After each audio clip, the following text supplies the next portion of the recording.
So you need characters, you need dialogue, and you need clear-cut scenes without all that unnecessary fluff to show your students, right? Well, you are in exactly the right place. Welcome to this explainer. Today, we're stepping directly into the historical skit Tryst with Destiny, The Heavens Witness Freedom. Students, focus in. Let's bring this powerful story to life, scene by scene. Scene 1. The Gates of Heaven. All right, picture this. The stage is pitch black. You can hear a howling wind, maybe some distant temple bells, a really soft choir, and the steady, thumping rhythm of a heartbeat. It's incredibly atmospheric. Then, a spotlight slowly creeps in. And what does it reveal? The spirits of our freedom fighters, dressed in pure white, standing right there among the clouds, looking down at Earth. Then, the narrator, who essentially represents the voice of time itself, speaks with this deep, echoing gravity. They say, there are moments in history that even heaven stops to watch. Tonight, the stars shine brighter, the angels remain silent. For after nearly 200 years of slavery, India is about to breathe as a free nation. And right as they say that, a slow, beautiful instrumental of Vande Mataram begins to play. Scene 2. The Martyrs Speak. The great Bhagat Singh is the first one to break the silence. He looks down towards Earth, right at the sounds of the celebrations happening below, and he asks, "Do you hear that? Those are not fireworks. Those are the dreams we carried to the gallows. Tonight, our sacrifice has found its destination." Next, the fierce spirit of Rani Lakshmi Bai steps forward. Her dialogue is so powerful here. She says, "I rode into battle with my child on my back. Many thought my story had ended. No, tonight it begins again, in every daughter who refuses to surrender."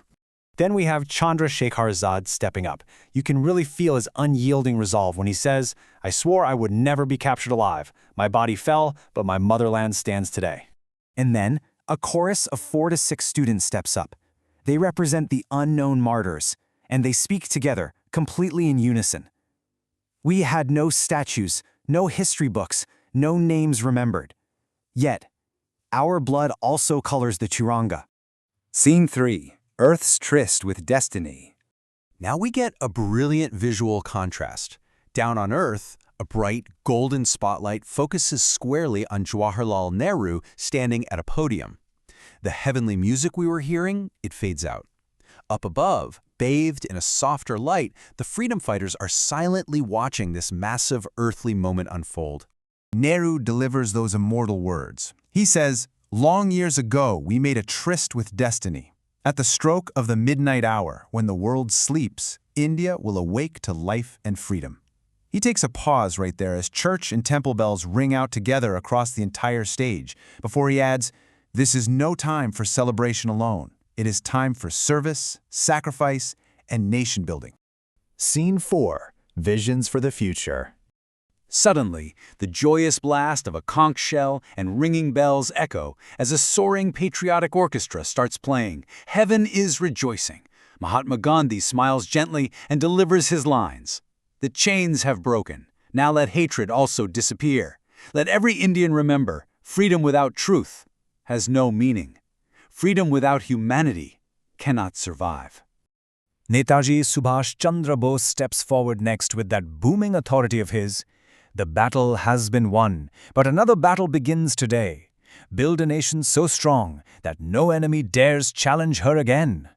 And Sardar Vallabhbhai Patel declares firmly, "One flag, one constitution, one India. Protect this unity. It is the greatest tribute to every martyr." Scene 5. The Roll Call of Sacrifice. This is a truly solemn moment. The unknown martyrs step forward again, one by one, to deliver a heartbreaking roll call. "I was 16. I never saw my mother again. I died without seeing freedom. I smiled before the bullet was fired. I left everything so India could have everything." Scene 6. The Child's Promise.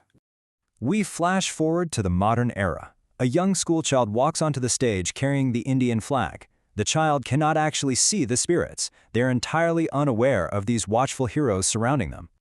Looking out into the distance, the child speaks directly to those unknown heroes. "Whoever you were, wherever you came from, thank you. Because of you, I can study, dream, pray, speak, and live freely. I promise never to insult this freedom, never to forget your sacrifice.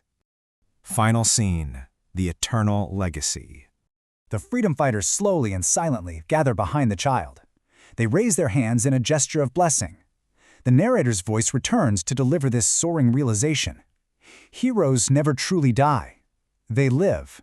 Whenever a citizen chooses honesty over corruption, duty over comfort, country over self, the spirit of freedom lives forever. Then, all the freedom fighters on stage speak at the exact same time, their voices completely unified. Protect this freedom. It was bought with our lives. And with that heavy responsibility imparted, the child raises the Turanga high. The music swells, imaginary golden petals fall from above, and everyone on stage shouts a triumphant Jai Hind as the heavenly lights slowly fade out. So students, I leave you with this question to think about. How will you honor their sacrifice and protect the freedom bought with their lives? Jai Hind.